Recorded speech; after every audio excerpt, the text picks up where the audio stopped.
다음은 동기 유발 설교를 샘플링 하겠습니다. 동기 유발은 동기 부여와 함께 연계되어서 정리되어야 하는 것입니다. 동기 부여는 사유적인 부분으로 생각으로서 판단과 결정까지가 동기 부여이고, 동기 유발은 결정되어졌던 내용을 실천하는 것입니다. 그러면 목사님들께서 성도들을 향하여서 어떤 내용을 실천하라 하는 것이 설교의 목적이 될 수 있으며, 그 목적에 대한 내용이 구체적으로 전도일 수도 있고 양육일 수도 있고 생활일 수도 있는 것입니다. 그러면 행동에 관련된 내용을 성도들을 향하여서 제시할 때는 실제적으로 분석적 플랫폼을 적용하여 성도들이 현재의 삶에 대한 모든 내용이 분석이 되어야 하는 것입니다. 그러면 분석에 대한 내용을 설명을 하자면, 목사님들께서 성도들을 향하여서 설교의 방향성을 정하는 것으로 포커싱으로 출발하는 것입니다. 그러면 목사님들의 설교의 목적이 무엇입니까? 성도들을 향하여 전도하라는 것입니까? 아니면 양육을 통한 내용입니까? 아니면 성도들의 삶에 대한 변화입니까? 그러면 그에 따르는 성도들에 관련된 내용으로 전체적인 내용이 분석이 되어져야 하는 것입니다. 그 분석이 되어졌던 내용을 성도들을 향하여서 포커싱으로 성도들을 향할 것인가, 성도 아닌 일반인들을 향할 것인가. 그러면 목사님들의 설교는 대체적으로 교회 인사이드로 성도들로 향하는 것으로서 포커싱을 하고, 그 포커싱을 통하여서 줌인으로 성도들을 한 사람 한 사람 개개인이 갖고 있는 상황, 여건, 조건을 파악할 수 있는 데 대하여 줌인 포커싱인가, 아니면 성도들 주변 환경에 대한 내용으로 줌아웃 포커싱인가로 성도들을 향하여 하나님의 메시지의 방향을 정하고, 정해졌던 방향에 의해서 성도들이 실제적으로 타겟팅이 돼서 설교 대상자가 확보가 되는 것입니다. 그러면 확보가 되는 성도들의 경우는 교인 전체 성도로 할 것인가, 아니면 직분별로인가, 역할별로인가, 예배별로인가에 관련된 내용으로 목사님들께서 타겟팅으로서 설교 대상자를 정하는 것입니다.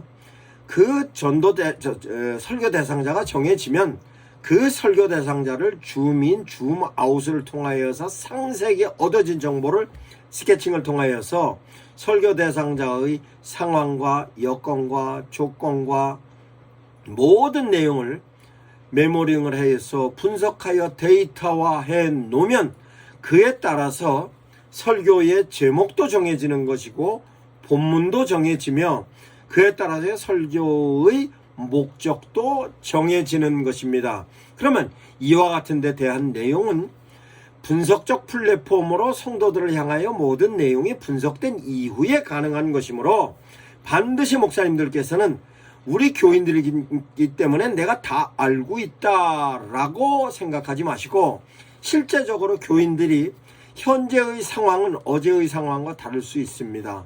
뿐만 아니라 여건이 어제의 여건과 오늘 여건, 어제의 조건과 오늘 조건, 상태가 어제와 오늘이 다 다릅니다. 다 안다고 하시지 마시고, 실제적으로 목사님들께서는 성도들을 향하여 끊임없이 시간차적으로서의 스케칭이 필요한 것입니다. 그걸로 상담도 필요한 것이고 신방도 필요한 것이고, 전화를 통하여서 교인들과 교제를 하는 것도 실제적으로 교인들의 상황과 상태와 여건과 조건을 알기 위한 내용인 것입니다. 실제적으로 성도들은 상황이 어제의 상황과 오늘의 상황이 다르다는 것을 이해하셔야 할 것입니다. 그러면 실제적으로 상황이 파악이 돼서 그들에게 어떠한 목적을 갖고 설교를 할 것인가, 결단을 목적을 갖고 설교를 할 것인가, 변화의 목적을 갖고 설교할 것인가, 유지의 목적이냐, 성장의 목적이냐에 따라서 설교 제목도 선정하고 본문도 채택했습니다. 그러면 실제적으로 본문을 선택하는 거에 대한 것도 뒤에 본문을 선택하는 섹션에서 상세히 강의를 할 겁니다. 뿐만 아니라 제목을 정하는 데 있어서도 제목 전정하는 섹션에서 정리를 합니다. 그러면 실제적으로 이와 같은 내용은 뒤에 참고를 하시겠지만 우선적으로 설교를 샘플링 하는 데 있어서 설교의 제목과 본문을 선정합니다. 그러면 선정한 본문과 제목에 대하여서 하나님의 메시지를 어떻게 이해하여서 그네들에게 하나님의 메시지를 적용할 수 있는 설교를 할 것인가에 대하여 하나님의 메시지의 내용을 파악해야 하는 것입니다.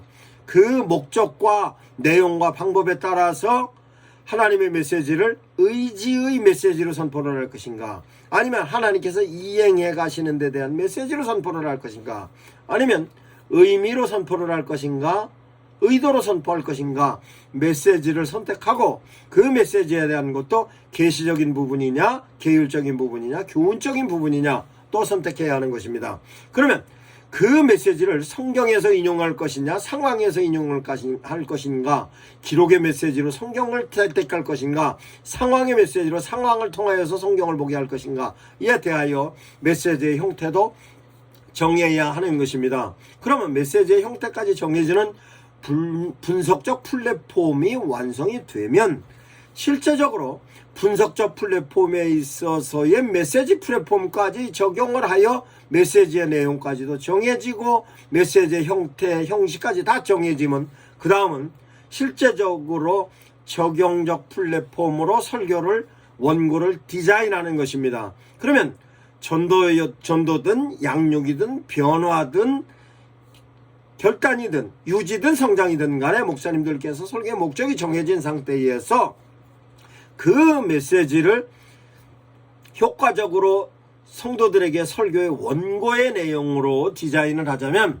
설교로서 성도들의 삶을 진단할 것인가, 아니면 성도들에게 동기유발로서의 방향을 정할 것인가에 대한 내용을 목사님들께서 적용을 하셔야 할 것입니다. 그것은 설교의 바운딩으로, 인바운딩으로 성도들의 삶을 진단할 것인가, 성도들의 삶을 아웃바운딩으로 방향을 제시할 것인가에 대하여 바운딩을 설정하는 것입니다. 그것은 스케칭에 의해서 분석적 플랫폼에 의해서 분석이 된 다음에 목사님들께서 설교에 관련된 내용이 바운딩을 충분히 설정할 수 있는 것입니다.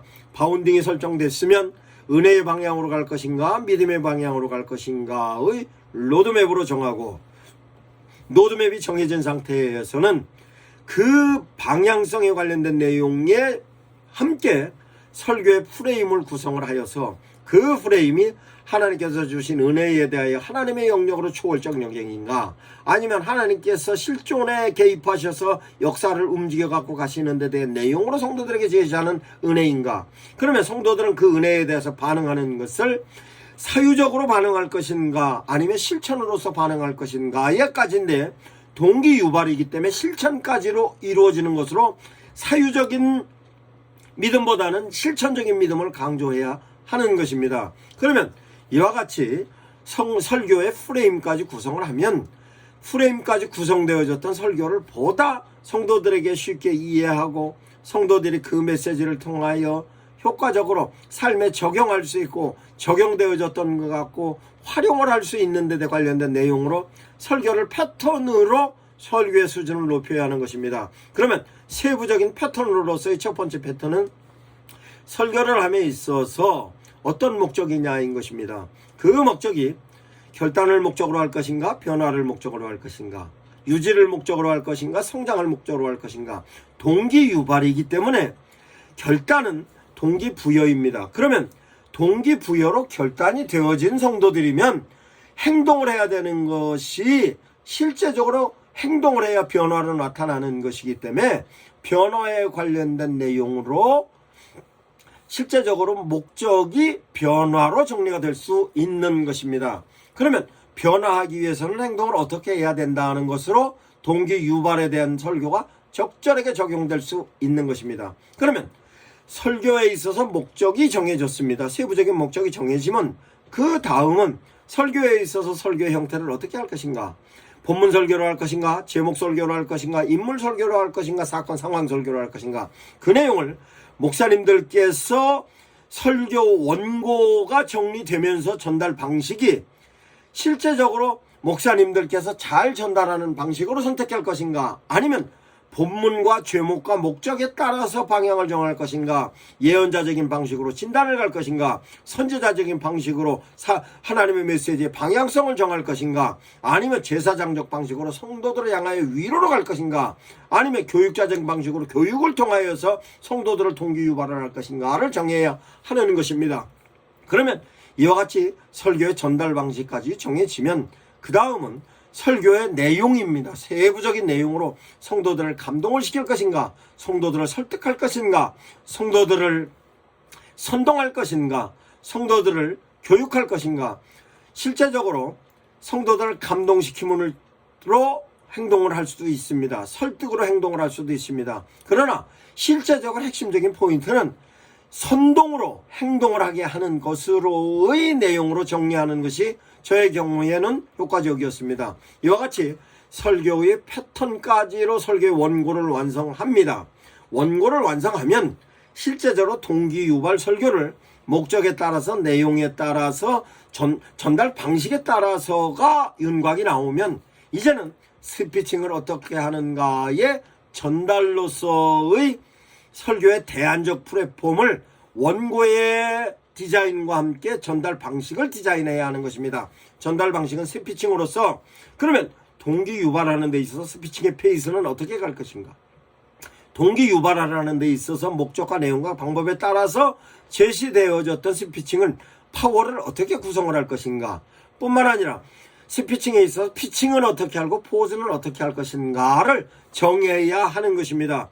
설교가, 원고가 아무리 잘 돼 있어도 스피칭이 형편없으면 설교 효과는 떨어집니다. 그러면 스피칭에 관련된 내용도 디자인이 됐으면 그 다음에 내용은 포인트를 정하는 것입니다. 포인트를, 내용을 포인트로 둘 것인가, 목적을 포인트로 둘 것인가, 방법을 포인트로 둘 것인가, 이에 관련된 내용을 목사님들께서 정하고, 거기에 있어서 강조점은 어떤 것을 둘 것인가, 강조점을 통하여 효과는 어떻게 볼 것인가에 대한 내용을 포인트로 정해야 하는 것입니다. 그 포인트는 본문이 포인트가 될 수도 있고, 제목이 포인트가 될 수도 있고, 목적이 포인트가 될 수도 있고, 방식이 포인트가 될 수도 있고, 적용이 포인트가 될 수도 있는 것입니다. 이와 같은 포인트를 정하는 포인팅으로 그 포인트의 내용을 실제적으로 설교의 전반부에 둘 것이냐, 중반부에 둘 것이냐, 후반부에 둘 것이냐의 포인팅의 정리를 타이밍으로 해야 하는 것입니다. 뿐만 아니라 설교에 있어서 타이밍은 포인트를 타이밍으로 설교 시에 적용하는 것뿐만 아니라 실제적으로 목사님들께서 완성되어진 스피칭까지 완성되어졌던 설교의 원고와 전달 방식까지의 내용이 정리가 되면 그 다음은 실제적으로 이 설교를 어느 타임에 해야 하는 것이 효과적인가, 타이밍을 정해야 하는 것입니다. 그 타이밍은 주일 예배, 주일 오후 예배, 수요 예배, 금요 철야 예배, 새벽 예배, 이와 같은 데 대한 내용을 타이밍으로 정해야 하는 것입니다. 타이밍 또한 타겟팅으로 선정되어져 있는 그 설교 대상자들에 따라서도 타이밍을 달리해야 하는 것입니다. 그러면 이와 같이 대안적 플랫폼으로 설교의 디자인이 완전히 끝나고 전달에 대한 디자인까지 끝나면 다음은 설교를 함에 있어서의 적용적 플랫폼입니다. 적용적 플랫폼은 목사님들께서 설교를 하셨을 때 성도들의 반응이 동기 유발이 실제적으로 이루어질 수 있는 설교였는가를 반응을 반드시 보아야 하는 것입니다.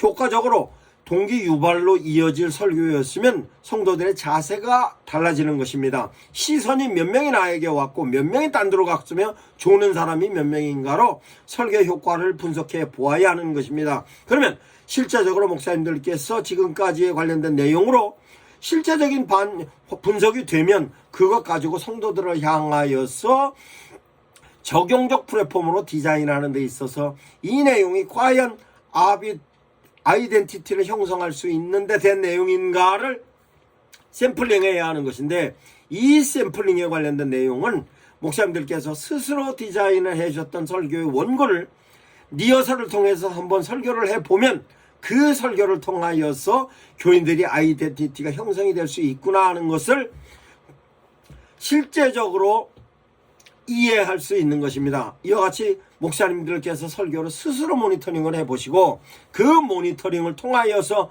보완점을 찾아가는 것입니다. 그러면 아이덴티티가 형성될 수 있는 설교였으면 성도들은 성도로서의 자긍심이 생깁니다. 성도로서 자긍심이 생기면 성도로서 자긍심만이 아니라 내가 출석하는 교회에서 그 교인들만이 갖고 있는 특별한 색깔인 아비투스도 형성이 될 수 있는가 확인을 하면 성도들이 아비투스가 형성이 되면 인플루엔서로 작용을 하여서 교회 내적으로는 양육자로, 교회 외적으로는 전도자로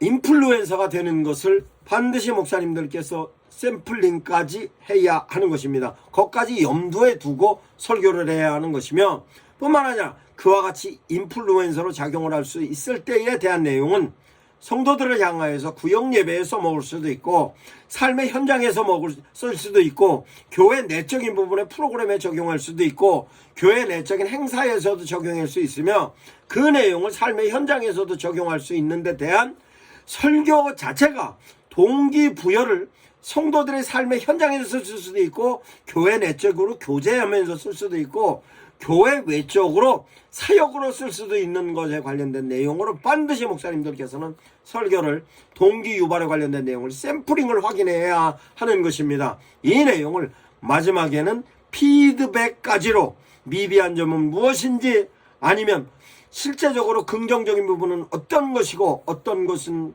효과적으로 성도들을 향하여 더욱더 제시해야 되겠다는 것이 피드백까지로 완성하고, 다음번에 동기 유발에 관련된 설교에 2차적인 적용을 할 수 있는 것까지가 설교를 동기 유발에 관련된 내용으로 샘플링하는 것을 설명했습니다. 목사님들께서 활용해 보시기 바랍니다. 다음은 샘플링한 동기 유발에 관련된 설교를 진단하는 데 대한 내용으로 설명하겠습니다.